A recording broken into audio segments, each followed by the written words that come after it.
fallait choisir, et je suis sûr qu'on y arriverait à un moment ou à un autre, moi je suis pour le consensus.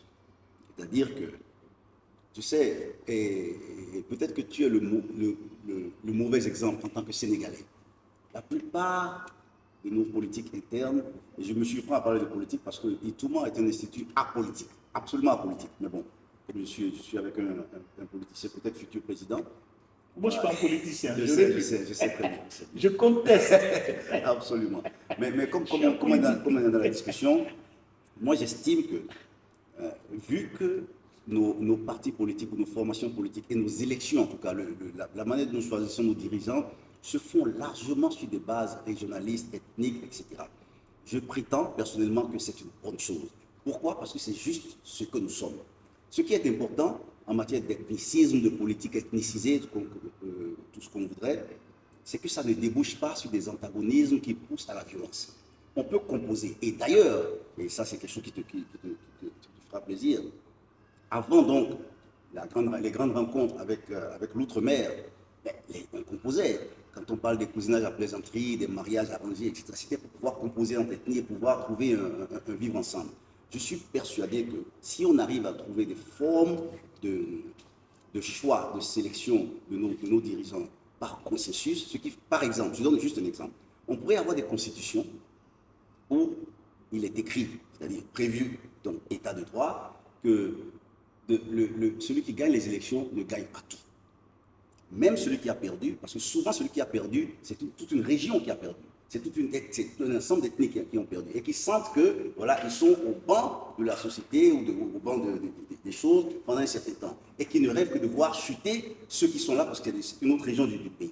Si on pouvait arriver à des situations selon lesquelles même ceux qui ont perdu ont une parcelle du pouvoir d'une façon ou d'une autre, nous trouvons un consensus et ça arrangerait beaucoup de choses en matière de dialectique et d'opposition, parce que les oppositions, malheureusement, et encore, tant que nos politiques ne sont pas vraiment basées sur des programmes qui sont directement bénéficiaires aux populations, mais plutôt sur de la programmation politicienne, eh bien, il faut trouver un moyen où les gens pourraient se reconnaître chaque fois qu'il y a qui que ce soit au pouvoir. Ils sont pas tout à fait perdants. Moi, je peux te citer tous les pays où j'ai travaillé, et tu entends ce discours lorsque tu parles de façon un peu confidentielle. Voilà, c'est eux qui sont là. Et nous n'avons rien. Pendant tout ce mandat-là, ou tous ces mandats-là, ou même si, et en plus, parfois, nos dirigeants veulent rester éternellement, ils se disent, mais nous n'avons rien.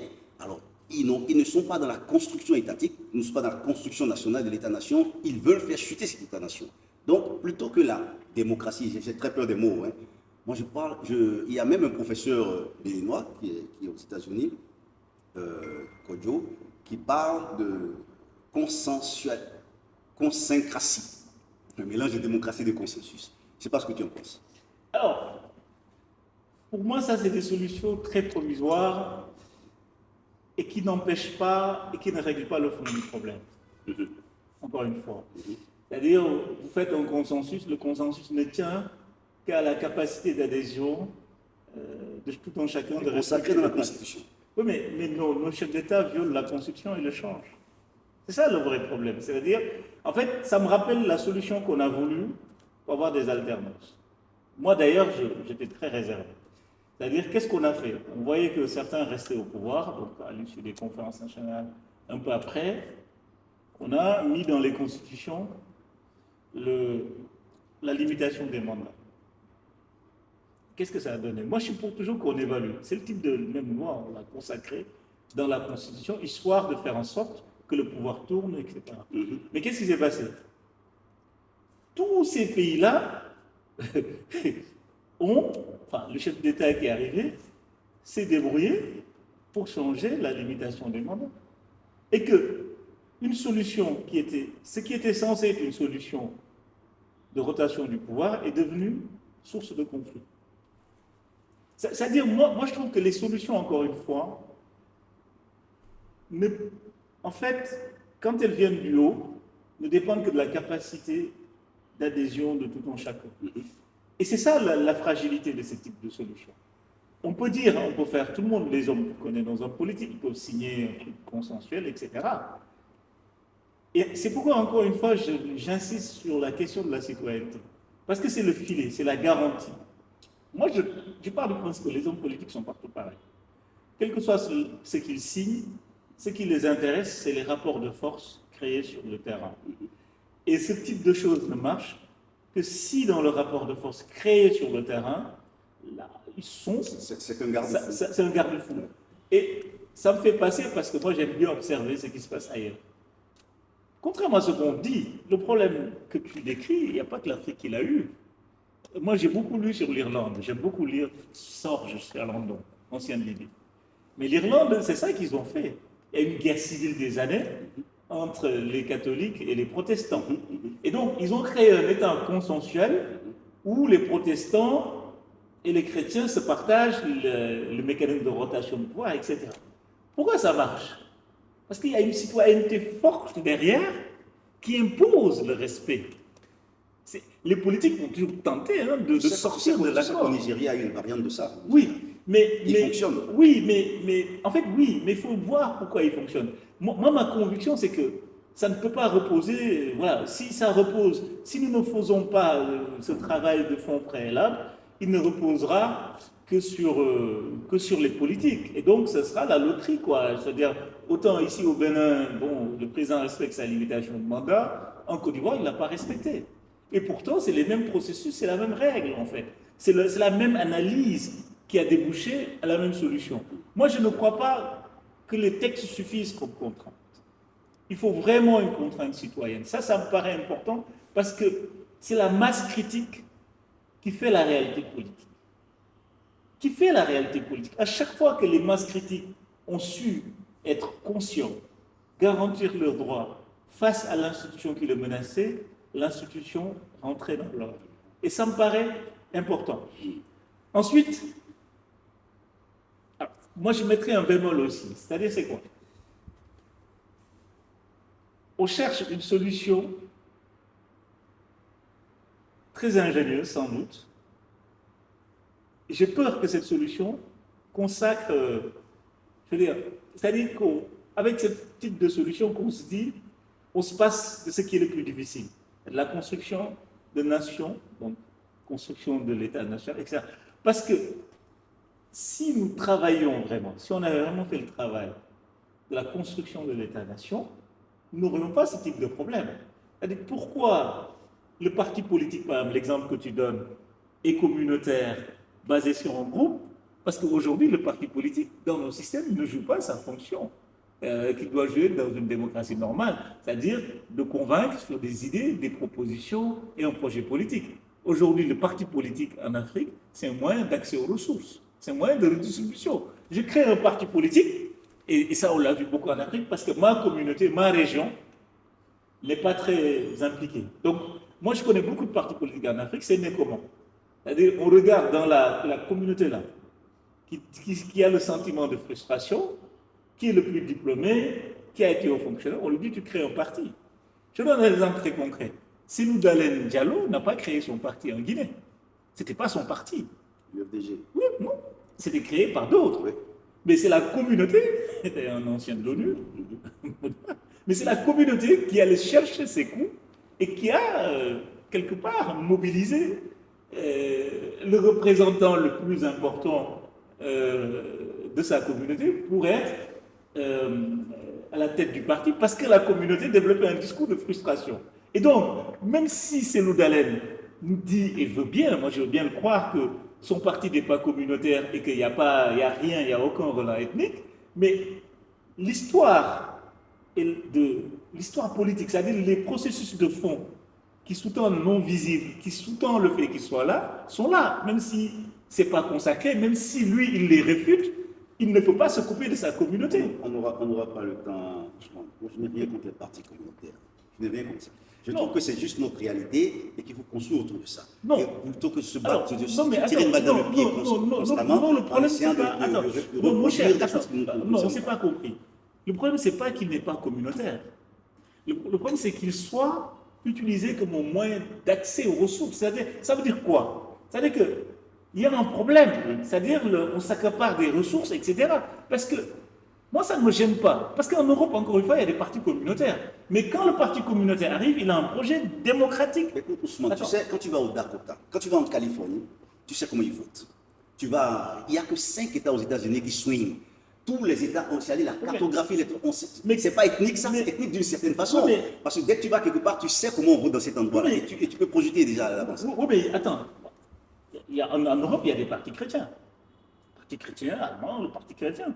Mais encore une fois, qu'est-ce qui fait la différence? C'est que, en fait, communauté n'est pas contradictoire ni antinomique de démocratie. Là-bas, le projet, même si c'est un parti chrétien, d'ailleurs c'est accolé à démocrate, il est démocrate. C'est-à-dire, quand ils arrivent au pouvoir, ils ne favorisent pas forcément, en fait, ils ne remettent pas en cause. Parce que les lois ne le permettent pas. Non, et puis, la situation ne le permet pas, etc. Mais ici, le parti est communautaire, parce que le projet qui sous-tend, c'est derrière nous, quand on arrive, c'est notre tour, on prend tout. Et forcément, c'est producteur de violence. C'est ce que je dis. Parce que ceux qui étaient là avant ont fait, par exemple, la même chose. C'est pour ça qu'il faut que le pouvoir soit mieux distribué. Oui, il ne s'agit pas juste de gagner l'élection et celui qui a gagné prend tout. C'est ça le problème. Mais là, aujourd'hui, en l'état actuel, parce qu'il faut partir de la réalité, aujourd'hui, disons-nous les choses, les partis basés sur cet esprit, je ne suis pas sûr, en tout cas par rapport à ma pratique, quand ils viennent, le projet est de faire ça. Le projet, ce que j'entends plutôt, c'est de notre tour. Donc le projet, c'est plutôt un projet de rattrapage, d'exclusion des autres. Absolument. Donc, dans ce contexte-là, je trouve que c'est un peu dangereux de le sanctifier. Parce qu'on sait très bien que si ça marche, l'ethnie majoritaire va gagner et que le projet est d'exclure les autres et de leur prendre les positions qu'ils ont. Sauf si la Constitution prévoit que ceux qui ont perdu ont une parcelle de garde, une parcelle de pouvoir. Oui, mais c'est ça. Moi, je ne crois pas aujourd'hui, alors ça, on a un vrai désaccord. Moi, je ne crois pas aujourd'hui en Afrique, et ça, il faut qu'on en tire la conclusion, mon cher, d'accord? Les constitutions ne garantissent rien. Pourquoi ils ne garantissent rien? Parce que c'est intéressant, on parle de communauté. Attends, non, parce que les communautés ont d'autres valeurs sur lesquelles ils se reconnaissent plus que la Constitution. Aujourd'hui, quand on fait un certain nombre de types de pactes avec un certain type de valeurs traditionnelles de mon village sur l'honneur, je le respecte. Mais quand aussi, la Constitution, le violer, et ça c'est quelque chose de très important, le rapport en Afrique qu'on a avec les textes, dites que c'est des textes, c'est l'État. L'État, c'est pas nous. On ne s'y reconnaît pas. Et donc, vu que nos communautés ne se reconnaissent pas dans ces textes, les inscrire dans ce texte n'est pas une garantie, quoi. Moi, je pense que on peut mettre, oui, il faut garantir tant. Et d'ailleurs, je pense que nos constitutions l'ont, d'une certaine manière, qu'il faut garantir l'égal accès à la citoyenneté. Ça existe déjà. Mais ils ne l'appliquent pas. Ils ne l'appliquent pas. Donc, moi, là où je suis pessimiste, c'est que puisqu'ils le détournent aujourd'hui, je pense qu'ils vont continuer à le détourner. En fait, moi, je suis d'accord, c'est très beau. L'esprit est très généreux. Mais je suis persuadé que dans nos contextes actuels, tu en verras qui arrive sur cette base-là, qui va faire campagne sur cette base-là, sur cette constitution-là, sa communauté va le mettre à la tête de l'État, et je suis sûr qu'il ne va pas le respecter. Moi, je préfère partir du réel. Jusqu'à présent, aujourd'hui, un des plus gros problèmes de l'Afrique, c'est que ceux qui nous dirigent ne respectent pas les constitutions. Donc pour moi, aujourd'hui, inscrire quelque chose dans la constitution en Afrique n'est pas une garantie de rien du tout, parce que l'ingénierie politique a fait, au contraire même, je pense que ça peut même être source de tension, parce que l'autre communauté aura les bases légales pour déclencher la violence légitime. C'est ça qui est dangereux. Parce que si pour être, non, parce que tu touches un point important. Imaginons qu'on mette en place ce système, évidemment un parti communautaire gagne, on le met dans la Constitution, et que nos hommes politiques fidèles à leur rêve ne l'appliquent pas. Là où c'est vraiment dangereux, ça donne une base légale à la violence. Parce que l'autre communauté qui dit « je devais avoir », prend les armes. C'est très dangereux parce qu'aujourd'hui, même en n'ayant pas la base légale, des communautés prennent les armes pour dire que, parce que nous n'avons pas accès aux ressources, c'est ce qui se passe un peu dans le discours du nord du Mali, dans le delta du Nigeria, etc. Donc, il me semble que c'est une solution qui mérite d'être travaillée, parce qu'en l'état, il n'y a pas les... Autant elle est juste sur l'analyse, autant, tant que nous n'avons pas les garanties qu'on peut inventer, il faudra les inventer peut-être, ça me paraît un peu dangereux. C'est pour ça, ce sera ma dernière question, ma dernière remarque. D'abord, j'ai l'impression, j'espère que mon impression est juste, que cet ouvrage en appelle un autre, les solutions, les pistes de solutions. Parce que je suis sûr que tu n'as pas eu le temps, et puis c'est assez court, donc et d'abord ça. Mais ma question, c'était surtout, moi j'ai beaucoup d'admiration et de respect pour Madame Aminata Traoré. Qu'est-ce qu'elle t'a fait? Ah ben moi aussi, je la respecte beaucoup, j'ai beaucoup d'admiration, je vais la voir, elle a beaucoup participé à ma formation, mais à un moment donné, il faut que nous mettions nos intellectuels face à leurs contradictions. C'est-à-dire quand vous écrivez, quand vous analysez, quand vous luttez pour un certain nombre de principes, liberté, droit, égalité, possibilité de s'exprimer, vous ne pouvez pas, par votre positionnement, faire l'exact contraire. C'est comme Boubacar Boris Diop. Vous ne pouvez pas nous dire au Sénégal, on se bat parce que les partis politiques ont été dissous. Faire des textes, et à l'époque je l'ai soutenu, ben, je dis la raison, et puis au Rwanda, il veut, et puis je suis concret, non, mais au Rwanda, non, c'est même pas ça. En fait, Macky Sall veut faire un troisième mandat, vent debout. Tous ils signent la pétition. Boubacar Boris Diop, plein. Au Rwanda, Paul Kagame fait la même chose, fait sauter la Constitution, le modifie. On dit, ah oui, oui, c'est acceptable. Non, la Constitution le lui permet. Non, ah oui, la Constitution le permet. Il a modifié. Non, c'est pas une prise de position. Non, attends, il faut être factuel. Non, c'est pas compris. C'est-à-dire qu'il a modifié la Constitution. Il y avait une limitation du mandat, ils l'ont fait sauter. Oui, mais il faut être cohérent. En fait, il faut une cohérence dans la lutte. On ne peut pas dire que ici, c'est pas possible, ça menace, il ne faut pas dissoudre les partis politiques, il faut avoir le droit de s'exprimer. Et à un moment donné, au nom de l'anti-impérialisme, dire que, bon, oui, oui, ici, il peut. Enfin, il y a un problème, en fait. Il y a un problème, et je trouve que ça fait partie des errements que nous avons. C'est-à-dire, on est tellement omnibulé par la question anti-impérialiste qui nous aveugle, on est tellement occidentalo-centré, comme je dis, nous sommes tellement préoccupés par le rapport à la France qu'on oublie, qu'on entre en contradiction. Et il me semble, et encore une fois, et c'est là où je suis un peu en désaccord avec eux, moi je trouve que oui, il y a une responsabilité, hein, les rapports du monde sont totalement déséquilibrés, etc. Mais les réponses sont ici, les réponses ne sont pas en Occident, c'est-à-dire, je trouve qu'il y a quelque part une sorte de dimension stérile de leur réflexion. C'est-à-dire, par exemple, l'anti-France ne peut pas tenir lieu de réflexion politique. C'est un élément d'analyse. Mais aujourd'hui, j'ai l'impression qu'il y a un courant intellectuel. Toute la réflexion, c'est l'anti-impérialisme et l'anti-France. À partir du moment, puisque tu parles de solution, c'est ta dernière question, il n'y a rien qui formule comme type de solution possible, en fait, ou très peu. Ou très peu. Par exemple, moi, dans mon livre sur la question démocratique, je commence par là. Puisque nous rejetons l'Occident, etc., ben réfléchissons. Je suis d'accord avec vous, mais faisons le travail nécessaire de chercher dans notre culture c'était quoi les modes de gouvernance, etc. Et en le faisant, on se rend compte que ce qu'on appelle démocratie existait. Et moi, je te le disais tout à l'heure, une des choses qui m'a le plus frappé, pour avoir des travaux sur la France-Afrique, c'est vraiment simple, sur les axes, etc. Quand j'ai voulu chercher des travaux sur les formes démocratiques précoloniales, les derniers travaux importants et majeurs dataient des années 50, dataient de la période coloniale. Qu'est-ce qui s'est passé pour que nous ne travaillions pas sur ces questions-là?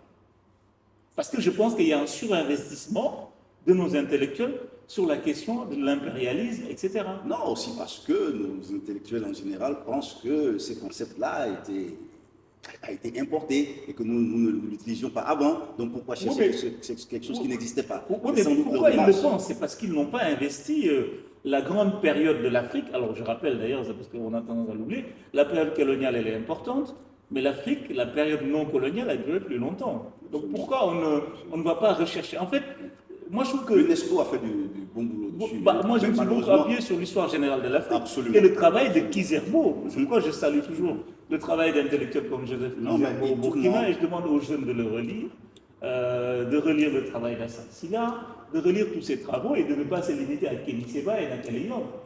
Oui, et tout le monde va faire ce travail-là d'une certaine façon dans un de nos observatoires. On en parlait tout à l'heure. Nous allons essayer de revisiter autant que possible, parce que c'est presque fini, toute cette question de ce qu'était la démocratie ou la politique bien avant que la colonisation ou la traite négrière vienne bouleverser notre existence. En tout cas, Ousmane, merci beaucoup. Merci. Merci infiniment d'être venu ici, d'être venu à la case de recherche de prospective africaine. Merci. Je suis sûr que tu reviendras. Alors, je t'invite à l'avance. La dernière semaine de mai 2026, ce sera la grande inauguration officielle de l'ITUMA. Donc, je veux que tu viennes faire une petite, avec plaisir. Une petite remarque ou une petite ou modérer un panel. On verra comment ça se passe. À partir de janvier, je vais commencer à en tout cas, c'est une très très belle initiative. Je t'encourage. Je pense que ça fait partie du truc. Il faut qu'on revienne à nous-mêmes. Moi, ma conviction, c'est que les solutions sont à nous-mêmes. C'est pourquoi, d'ailleurs, j'ai terminé là-bas. L'obsession de l'Occident nous fait oublier nous-mêmes. Absolument. Absolument. Alors, le concept de l'ITUMA, c'est exactement ça. Hein. C'est basé sur la conviction que le progrès, parce que moi je parle de développement, on n'aura pas le temps, hein. Tu parles beaucoup de développement, moi je parle de progrès. Le progrès du continent est une responsabilité exclusivement africaine. Pour l'assumer, on est d'accord. Évaluer les raisons pour lesquelles l'Afrique se trouve dans la situation où elle est, pour pouvoir s'approprier les enjeux. Alors, on ne va pas refaire l'émission ou la discussion. Moi, je parle de progrès plutôt social. Je pense que tu as raison sur moi. Je pense que tu as raison. Parce qu'il me semble le mot le plus juste, c'est progrès, parce qu'il est plus large. Alors, je parle de développement dans mon livre, parce que je reprends le mot qui est en cours dans le débat. Parce qu'en fait, le mot qui est le plus utilisé, c'est développement. Et ce que j'essaie de déconstruire, c'est l'idée qu'on peut se développer avec des régimes forts, avec un dictateur éclairé. En fait, ce mythe que les Africains ont, que ça va être développé par un homme. Et en fait, j'essaie de démontrer que si c'est ça qui nous développe, on a eu des hommes forts. Tous ces pays-là qui ont de l'AIS, qui aujourd'hui développent ce discours-là, ils ont eu 26 ans de Moussa Traoré, 22 ans de Sékou Touré, et qu'en réalité, en Afrique, francophone en tout cas, la dictature, le régime fort était la règle depuis 1960, la démocratie l'exception. Par contre, et je dis toujours aux jeunes, allez voir, allez vérifier, il faut voir les pays qui s'en sortent le mieux économiquement, humainement. Pour le coup, c'est des pays qui ont opté dans leur petit coin pour des régimes démocratiques. C'est-à-dire, je peux démontrer que les pays qui ont opté pour le régime démocratique s'en sortent mieux du point de vue social, économique, sans ressources d'ailleurs. Et ça, c'est très intéressant. C'est des pays qui n'ont pas de matières premières, qui n'ont pas de richesses, mais ils s'en sortent. Parce qu'ils ont misé sur l'homme. Moi, c'est que je crois. Et d'ailleurs, j'ai toujours ce débat-là très très dur avec tous les gens qui viennent me dire, en citant soi-disant Fanon, que l'Afrique est un mendiant assis sur un tas d'or. Non, non. Pour moi, le tas d'or, c'est pas l'or, etc. Pour moi, le premier élément du développement, c'est l'homme, c'est pas les matières premières. Absolument. Si c'était ça, le pire même, les pays qui sont le plus en difficulté aujourd'hui, dans notre continent, c'est les pays qui ont le plus de matières premières. Les pays qui s'en sortent le mieux, c'est les pays qui n'en ont pas en réalité. Vous voyez un pays comme Maurice, qui peut me dire, ils ont investi sur les hommes. Absolument. Ils ont une organisation politique. Bon, oui, un pays comme le Cap-Vert, on est sur les hommes. Donc les pays qui s'en sortent, il faut qu'on le verse à la réflexion. On a tendance à faire focus sur les mêmes problèmes, sur les mêmes pays. On oublie les pays qui ont fait ces choix-là et qu'est-ce que ça a donné. Et quand vous regardez ce que ça a donné, ça invalide totalement le discours, par exemple, des dirigeants de l'AES. Où pour se développer, il faut mettre en parenthèse les droits, il faut avoir un État fort, il faut dissoudre les partis politiques. La vérité, c'est que, en tout cas la vérité jusqu'à présent historique, tous les pays qui ont fait ça ne se sont pas développés, ils sont appauvris et il y a eu plus de violence politique. Et tous les pays qui ont fait l'exact contraire se sont développés. Parce qu'aussi, il faut se dire une chose, et là où je te rejoins vraiment, Moji, le développement, ce n'est pas seulement les progrès matériels. Ça, c'est une erreur. C'est une erreur. Le développement, c'est l'éducation, c'est l'école, c'est plein de choses, en fait. La santé, oui, on peut construire des ponts, construire plein de choses, etc. Mais si vous ne construisez pas des citoyens, on l'a vu, hein, des pays qui étaient très développés économiquement, enfin, quand on parle aujourd'hui du miracle rwandais, ça me rappelle, les plus jeunes ne l'ont pas connu, nous au Sénégal, dans les années 80-70, on parlait du miracle ivoirien. Nous, on se sentait très pauvres et complexés. Donc, Senghor a investi sur l'éducation, avoir des polytechniciens, des énarques, des gens bien formés. Et au final, qu'est-ce qui s'est passé? Au bout de 30 ans d'indépendance, le Sénégal a des difficultés, mais tiens, mais la Côte d'Ivoire, le miracle économique, est devenu la guerre civile. C'est-à-dire, c'est très important ça. Moi, je parle beaucoup de l'histoire, c'est-à-dire parce que c'est ça qui permet de comprendre. Être que dans l'idéologie, oui, moi je pense qu'il faut que nous prenions appui sur l'histoire pour voir ce qu'on a fait, ce que ça a donné, et c'est à partir de là qu'on reconstruit. Je pense que, et d'ailleurs mon livre c'est ça aussi, je dis qu'il faut changer les termes du débat. Parce que le type de débat que nous avons, c'est on n'est pas développé parce que les Occidentaux pillent nos ressources. Et c'est court comme explication. Je peux me satisfaire de ça. Ou bien parce que le CFA nous contraint. Oui, le CFA pose problème, et je le dis dans mon livre. Mais encore une fois, qu'est-ce qui nous empêche de nous en sortir? Parce que s'en sortir aussi, c'est les solutions. Les solutions sont créées par des hommes. Absolument. Absolument. Il n'y a pas de solution non humaine en fait. Il y a pas, moi je ne connais pas un problème qui est juste réglé parce qu'on a extrait de l'or ou du diamant, quoi. Et je pense que, et ça je suis vraiment content que tu soulignes, bon, ce n'était pas l'objet de mon livre, mais ça mérite un livre. Pour moi, la question du développement en Afrique, on est en train de la rater, parce que la question du développement, pour moi, c'est d'abord la question du progrès humain. Et que le premier secteur d'investissement, ce n'est pas les ponts, ce n'est pas les routes, ce n'est pas les mines, c'est la jeunesse, l'école, la fabrique de la citoyenneté. Parce que non seulement il va nous régler le problème du progrès, mais il va nous régler le problème politique de la démocratie, parce que quand vous avez des citoyens formés, vous avez une masse critique qui va contraindre les institutions à être démocratiques, même s'ils ne le sont pas. C'est ça pour moi mon plaidoyer. Ben, ce sera l'un des mots de la fin. Merci encore, Ousmane. Mais merci à Itumo, merci pour cet échange à bâton rompu, ce dialogue. C'est exactement ce que merci. Ok.